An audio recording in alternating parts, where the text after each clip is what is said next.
उत्तराखंड के राज्यपाल retired lieutenant general Gurmeet Singh ने आज राजभवन से एक महत्वपूर्ण राहत प्रयास की शुरुआत की।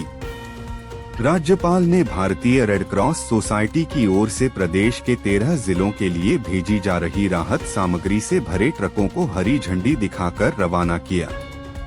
ये राहत सामग्री खास तौर पर उन क्षेत्रों के लिए है जो हाल की आपदा और बारिश से बुरी तरह प्रभावित हुए हैं। इस मौके पर राज्यपाल ने रेड क्रॉस से जुड़े युवाओं से मुलाकात कर बातचीत की और उनके कार्यों की सराहना करते हुए उनका हौसला बढ़ाया।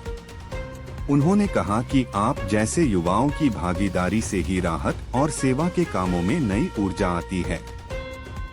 रेड क्रॉस सोसाइटी की ओर से कंबल, दरी, किचन का जरूरी सामान और अन्य जरूरी राहत सामग्री इन ट्रकों के माध्यम से भेजी गई है ताकि आपदा में घिरे लोगों को तुरंत सहायता मिल सके। राज्यपाल ने रेड क्रॉस सोसाइटी के इस सेवा कार्य की खुले दिल से तारीफ की और कहा कि इस तरह की पहलें समाज में संवेदनशीलता और सहयोग की भावना को और मजबूत बनाती हैं। फिलहाल राज्य भर में मानसून की वजह से कई जिलों में भारी बारिश, भूस्खलन और जल भराव जैसी स्थितियां बनी हुई हैं। ऐसे में यह राहत सामग्री लोगों तक उम्मीद और सहारा दोनों लेकर पहुंचेगी। राज्यपाल की इस पहल से यह संदेश भी गया है कि शासन, प्रशासन और समाज सेवी संस्थाएं मिलकर किसी भी आपदा का डटकर सामना कर सकती हैं। आज सचमुच बहुत सौभाग्य का दिन और बहुत एक गर्व सा हो रहा है कि रेड क्रॉस न्यू दिल्ली महामहिम राष्ट्रपति जी के आशीर्वाद से ये जो सामग्री यहाँ पर आई है और उत्तराखंड के 13 डिस्ट्रिक्ट्स में जा रही है, अपने आप में एक बहुत उच्च स्तरीय मानवीय सेवा है। ये मानसून के टाइम के ऊपर में चैलेंज रहता है और हिमालय के अंदर में स्पेशली एक खास तौर पर होता है, लेकिन ये भावना कि हम किस प्रकार से बढ़ चढ़कर हम अपने समाज की सेवा करें, ये भावना और प्रेरणा सचमुच एक बहुत सुंदर है। इसके अंदर में जो सामान सामग्री आज जा रहे हैं, ये अवश्य है कि ये किसी जरूरतमंद को मदद करने वाला है और ये निस्वार्थ सेवा है। और रेड क्रॉस की इतिहास के अंदर में भी जो सबक सीखे हैं हमने, वो बहुत ही गहरे हैं कि किस प्रकार से निस्वार्थ तरीके से सेवा की जाए, जरूरतमंदों को सेवा की जाए और हर एक चुनौती के लिए तैयार रहे। ये जो संवेदनशीलता है, ये सबसे गहरी है और मुझे आज बहुत खुशी है कि बढ़ चढ़कर हमारे वॉलंटियर्स ने इसके अंदर में हिस्सा लिया है। और एक और गहरी बात, मैं अब जब मैंने वॉलंटियर से बात कर रहा था, उनको देख रहा था, बढ़ चढ़कर हमारी बेटियां इसके अंदर में हिस्सा ले रही हैं। I would like to compliment each one.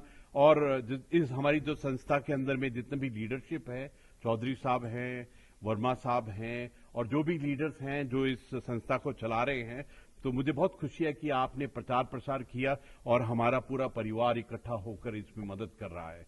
जैसे कभी कभी ऐसा लगता है कि प्रभु का सबसे बड़ा वरदान है कि हमारी जनसंख्या में 65% 35 उम्र से कम है। इसका मतलब कि हमारा जो युवा है वो सबसे ज्यादा है पूरी दुनिया में। और जो युवा अपने राष्ट्र के लिए, अपने समाज के लिए, अपने जनहित में, अपने परिवार की सोचता है, वो सोच बहुत सुंदर है।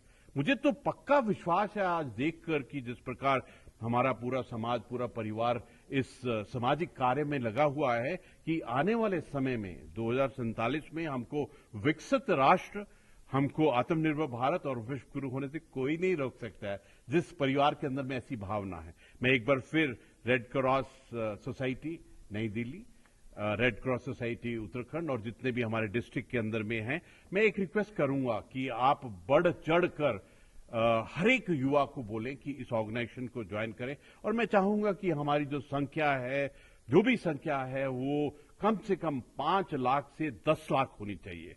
जो भी स्कूल में पढ़ते हैं, जो भी एनसीसी में हैं, जो भी जिसके अंदर में एक वॉलंटियर बनने की भावना है। आप देखिए, फौज के अंदर में हर एक इंसान, हर एक फौजी जो होता है वो वॉलंटियर होता है। उसी प्रकार रेड क्रॉस के अंदर में भी हर एक इंसान वॉलंटियर है।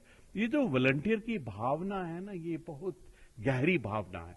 ये एक मैं तो कहूंगा ये एक पूजा की तरह एक सेवा करने का एक मौका है। एक बार फिर मैं रेड क्रॉस को बहुत बहुत धन्यवाद देना चाहता हूं और जिनको ये सामान मिलेगा उनकी तरफ से एडवांस में ही मैं आपको आभार प्रकट करना चाहता हूं। जय हिंद, नमस्कार।